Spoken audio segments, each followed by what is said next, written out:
Friends, டே இன் லைஃப்ல இது லைஃப்ல எவ்வளவு முக்கியமான இதுன்னு எனக்கு தெரியலங்க. நாங்கள் சோம்பு வந்து புனரூர்ன்ற ஊர்ல வந்து மலைக்கு போயிட்டு வருவோம். பையனை வாங்கிட்டு வர சொன்னோம்.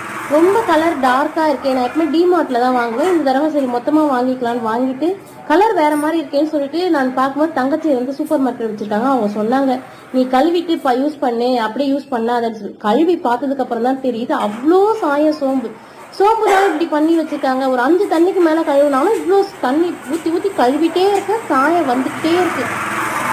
எனக்கே ஒரு கட்டத்துக்கு மேல முடியல. சரி, ஜீரகத்தை நீ வந்து கழுவி பாரு, அது எப்படி இருக்குன்னு பாருன்னு சொன்னா. ஜீரகத்தை கழுவுனா சேத்துல போட்டு பரட்டி வச்சிருக்காங்க. எப்படி இதை குழந்தைங்களுக்கு நம்ம கொடுக்க முடியும்? அம்மா எல்லாம் சொல்லுவாங்க இல்லைங்களா, செரிக்கலையா கொஞ்சம் ஜீரக தண்ணி கொடுமா குழந்தைங்களுக்குன்னு சொல்லுவாங்க. இதை சாப்பிட்டா செரிக்கிறது, நம்ம வயிறே வந்து மண்ணை வாரி சாப்பிட்றதுக்கு ஈக்குவலுங்க. இது தயவு செஞ்சு ஷேர் பண்ணுங்க, 4 பேருக்கு தெரியட்டும்.